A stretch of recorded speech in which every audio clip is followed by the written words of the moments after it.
तो hello my dear friend, स्वागत है आप सभी का इलेक्ट्रिकल खजाना में। तो फ्रेंड, अपनी इस वीडियो में हम डिस्कस करने वाले हैं आज का पेपर जो हुआ है आप सभी का 7 अगस्त मॉर्निंग शिफ्ट पेपर फर्स्ट, जिसमें आप सभी का ऑब्जेक्टिव क्वेश्चन पूछा गया था बीएसएफ जेई का। इस पेपर के एनालिसिस के बारे में बात करेंगे फ्रेंड्स। तो जो भी स्टूडेंट इस पेपर को दिए हैं उनसे जो बातें हो पाई है हमारी, उनके अकॉर्डिंग जो चीज़ें पता चल पाई है, तो बताना चाहूँगा फर्स्ट ऑफ ऑल पेपर का पैटर्न। तो फ्रेंड बताना चाहूँगा पेपर का पैटर्न बहुत आसान था। कहने का मतलब है जो भी सिलेबस था, जैसे कि आप सभी के सिलेबस में मेंशन था कि बेसिक से पूछा जाएगा, इलेक्ट्रिकल मशीन से पूछा जाएगा, ट्रांसफार्मर से आएगा, इंडक्शन से आएगा, सिंक्रोनस से आएगा, उसके साथ में मेजरमेंट इंस्ट्रूमेंट से आएगा क्वेश्चन, एनालॉग इलेक्ट्रॉनिक से क्वेश्चन आएगा। पर ऐसा कुछ नहीं हुआ। पेपर का जो पैटर्न था वो बहुत ही आसान था, मतलब कहा जाए तो बेसिक में भी एकदम बेसिक से क्वेश्चन था। और इसमें से भी अगर कुछ बताएं तो मतलब ऐसे क्वेश्चन थे जैसे 50 क्वेश्चन टेक्निकल पूछे गए थे, तो उसमें से भी एक ही क्वेश्चन को बार बार बस तरीका चेंज कर रहा था। तो देखिए 3-4 क्वेश्चन का अगर हम डिस्कस करें आपसे, तो हो सकता है आपके 3-4 क्वेश्चन के डिस्कशन से आपसे 20 से 25 क्वेश्चन का डिस्कशन निकला है। क्योंकि ऐसा सुनने में आया, जो भी स्टूडेंट बात कर रहे थे उनका मतलब ये था कि सर एक ही क्वेश्चन को बार बार पूछ रहा था। जैसे कि आप सभी कहिए टेम्परेचर कोफिशिएंट ऑफ रेजिस्टेंस से बहुत सारे क्वेश्चन पूछे गए थे। कभी इंसुलेटर का पूछ रहा है, तो कभी सेमीकंडक्टर का पूछ रहा है, तो कभी कंडक्टर का पूछ रहा है। तो हम बता देना चाहता हूँ कि जो आप सभी का टेम्परेचर कोफिशिएंट ऑफ रेजिस्टेंस होता है, अगर हम इंसुलेटर की बात करें तो उसका निगेटिव होता है, ठीक। और सेमीकंडक्टर की हम बात करें तो उसका भी निगेटिव होता है, लेकिन इन कंपेरिजन टू इंसुलेटर से कम होता है, ठीक। अगर हम कंडक्टर की बात करें फ्रेंड्स तो उसका पॉजिटिव होता है, ठीक। तो देखिए इस आंसर से आप सभी को मैं उम्मीद करता हूँ 4 से 5 क्वेश्चन के जवाब आप सभी को मिल चुके होंगे टेक्निकल में, ठीक।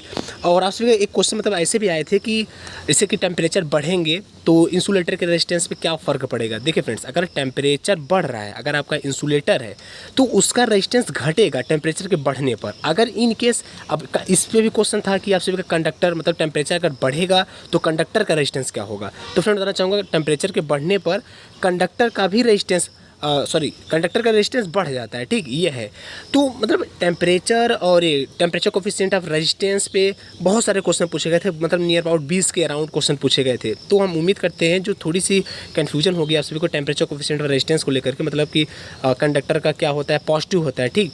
पॉजिटिव मतलब सेंस ये है कि टेम्परेचर बढ़ेगा तो अगर कंडक्टर है तो उसका रेजिस्टेंस बढ़ेगा, ठीक। अगर सेमी कंडक्टर या फिर इंसुलेटर है तो उसका temperature coefficient of resistance negative होता है। इसका सेंस ये है कि टेम्परेचर बढ़ेगा तो इसका रेजिस्टेंस घटेगा, ठीक फ्रेंड्स। और आप सभी का क्वेश्चन देखिए कुछ ऐसा आया था कि पावर की यूनिट क्या है। तो पावर की यूनिट देखिए क्या है फ्रेंड्स कि एसआई यूनिट की हम बात करें तो उसका वाट होता है P/VI से वोल्ट एम्पियर, ठीक। और आप सभी का न्यूटन की यूनिट से भी आया था कि न्यूटन का एसआई यूनिट क्या है, तो जूल पर सेकेंड आप मार सकते थे, उसका करेक्ट आंसर था। और आप सभी का क्वेश्चन आया था कि जो बल्ब होती है उसके जो उसका फिलामेंट होता है उसमें कौन सा वायर यूज किया जाता है। तो फ्रेंड बताना चाहूँगा जो बल्ब के फिलामेंट में वायर हम यूज करते हैं वो नाइक्रोम यूज करते हैं। क्या करते हैं? नाइक्रोम, ठीक फ्रेंड्स। और आप सभी का क्वेश्चन ऐसा भी था कि आप सभी के फ्यूज एलिमेंट है तो उसका रेटिंग किस में होता है। तो फ्रेंड बताना चाहूँगा जो फ्यूज एलिमेंट होता है उसका रेटिंग एम्पियर में होता है, ठीक, एम्पियर में, ठीक। चलिए, और आप सभी का क्वेश्चन कुछ ऐसा भी था कि चार्ज है और चार्ज का यूनिट किस में होता है, तो क्यों बराबर होता है I/T। क्यों बराबर होता है फ्रेंड्स आप सभी का I/T होता है।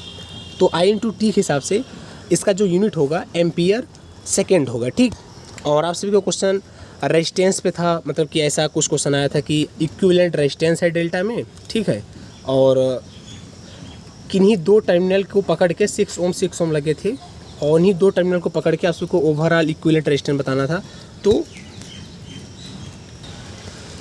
करना क्या था आपको, ये 6 और ये 2 6 से जोड़ सीरीज में जोड़ करके 12 और ये नीचे 18, तो कुल मिलाकर के ओवरऑल 4 ओम आप सभी का कट पीट के आएगा आंसर, ठीक, 4 ओम, ठीक।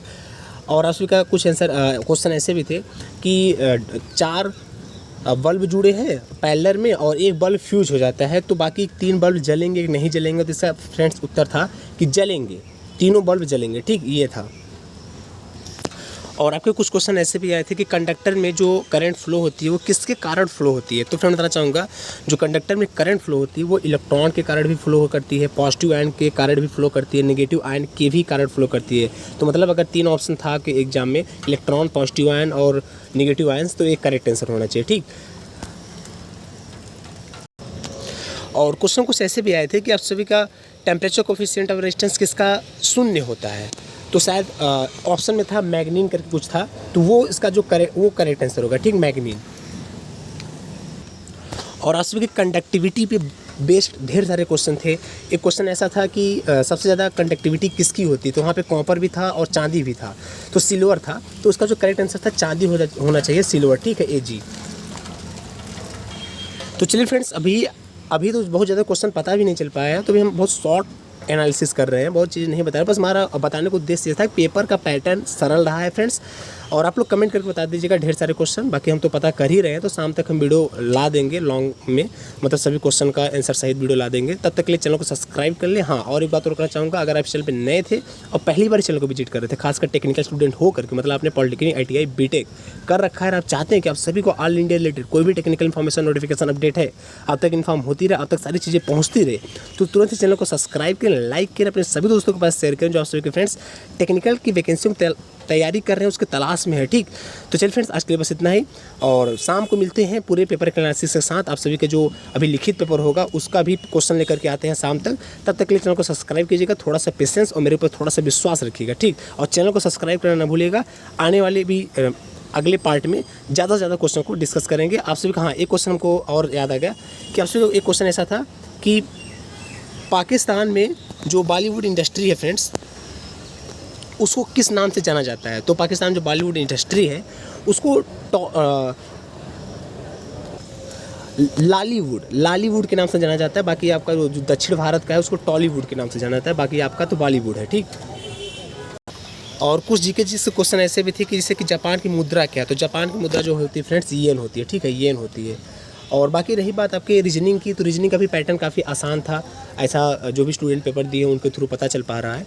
तो कोई बात नहीं, अभी तो फिलहाल इतना ही, आने वाले लेक्चर में सारा चीज़ डिस्कस कर देंगे। चलिए फ्रेंड्स, आज के लिए बस इतना ही, मिलते हैं नेक्स्ट वीडियो के साथ। तो ठीक है, थैंक यू।